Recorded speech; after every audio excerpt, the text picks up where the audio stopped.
नमस्कार साथियों, स्वागत है आप सभी को आज की इस नई वीडियो में। दोस्तों, आज हम लोग हिंदी के 50 को ऑब्जेक्टिव क्वेश्चन को देखेंगे जो कि 2023 में पूछा गया है। तो आप इस वीडियो को अंत तक जरूर देखिएगा और चैनल पर नए हो तो चैनल को सब्सक्राइब कर दीजिए। तो चलिए बिना देर के इस वीडियो को शुरू करते हैं।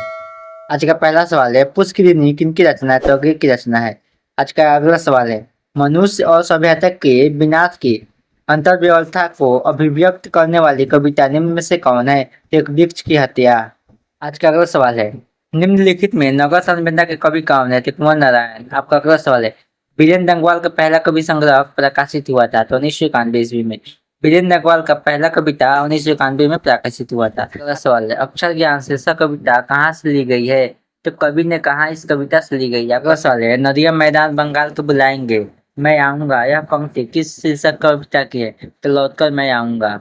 आज का अगला सवाल है, रेनर मारिया रिल्के के पिता का क्या नाम था? तो जोसेफ रिल्के। अगर आप लोग को वीडियो अच्छा लग रहा है तो वीडियो को एक लाइक कीजिए। इसका अगला सवाल है, लाइफ एंड सॉन्ग्स कविता किसकी रचना है? तो रेनर मारिया रिल्के की। आज का अगला सवाल है, लौटकर आऊंगा फिर शीर्षक कविता का अनुवादक का नाम क्या है?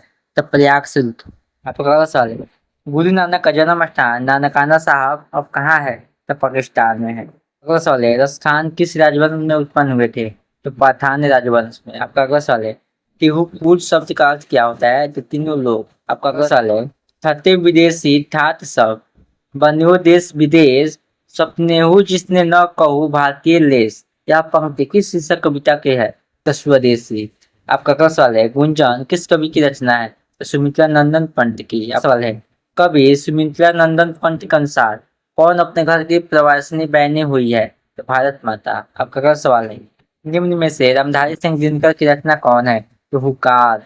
आपका अगला सवाल है, हिरोशिमा शीर्षक कविता के कवि का नाम क्या है? तो सच्चिदानंद हीरानंद और श्याम, जिसे हम अज्ञे कहते हैं। आपका अगला सवाल है, अज्ञे का जन्म किस वर्ष हुआ था? तो 1911 ईस्वी में। अगला सवाल है, हिरोशिमा शीर्षक कविता किसका चित्रण करती है? आधुनिक सभ्यता के दुर्दशा मानवीय विभीषिका का। आपका अगला सवाल है, प्रभाव शब्द कौन सा लिंग है? तो पुल्लिंग है। आपका अगला सवाल है, आम शब्द क्या है? तो तत्सम है। आपका अगला सवाल है, भगवान शब्द का स्त्रीलिंग क्या हुआ? तो भगवती। आपका अगला सवाल है, कारक में कितने भेद होते हैं? तो 8 भेद होते हैं। कारक में 8 भेद होते हैं। अगला सवाल है, श्याम कलम से लिखता है किस कारक का उदाहरण है? तो कलन कारक का उदाहरण है। आपका अगला सवाल है, नदी शब्द का बहुवचन क्या होगा? तो नदिया होगा। आपका अगला सवाल है, सूर्य शब्द का स्त्रीलिंग रूप क्या होगा? तो सूर्या होगा। आपका अगला सवाल है, शब्द जब किसी वाक्य में पिरो दिए जाते हैं तब क्या कहलाते हैं? तो पद कहलाते हैं। अगर आप लोगों को वीडियो अच्छा लगे तो वीडियो को एक लाइक कीजिएगा और चैनल पर नए होंगे तो चैनल को सब्सक्राइब कीजिए। अगला सवाल है, यह मेरा छोटा भाई अमित है किस सर्वनाम का उदाहरण है? तो निश्चयवाचक सर्वनाम। आपका अगला सवाल है, दुखी लोग की मदद करो किस विशेषण का उदाहरण है? तो गुणवाचक विशेषण। अगला सवाल है, मंगमा क्या बेचती थी? तो मंगमा दही बेचती। आपका सवाल है, यह बात अच्छी नहीं लगती कि माँ महीनों भर इधर उधर लुढ़कती रहे, किसने कहा? तो कैलाश ने कहा। आपका अगला सवाल है, धरती विश्वास शीर्षक पाठ के रचनाकार कौन है? तो सातकोरी होता।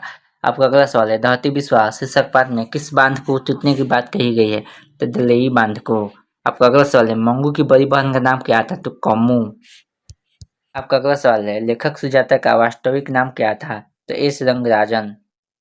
आपका अगला सवाल है, कौन पापा को अकेले छोड़कर नहीं जाना चाहती थी? तो वल्ली अमाल। आपका अगला सवाल है, वल्ली अमाल के गांव का क्या नाम था?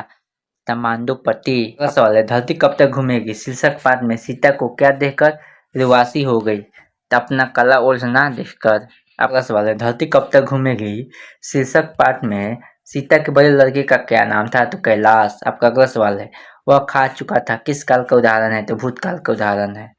आपका अगला सवाल है, उत्पत्ति की दृष्टि से शब्द के कितने भेद होते हैं? तो उत्पत्ति की दृष्टि से शब्द के 4 भेद होते हैं। आपका अगला सवाल है, वह शब्दांश जो किसी शब्द के पूर्व जोड़ा जाए क्या कहलाता है? तो उपसर्ग। उपसर्ग जो होता है शब्द के पहले होता है और प्रत्यय शब्द के बाद में होता है। आपका अगला सवाल है, सुजान शब्द में उपसर्ग क्या है? तो सु। आपका अगला सवाल है, समझौता शब्द में प्रत्यय क्या है? तो औता। अगला सवाल होगा, अपेक्षा शब्द का विशेषण क्या होगा? तो उपेक्षित। आपका अगला सवाल है, संधि का सामान्य अर्थ क्या होता है? तो संधि का सामान्य अर्थ होता है तो मेल। आपका अगला सवाल है, परमेश्वर कौन सा समास है? तो कर्मधारय समास है।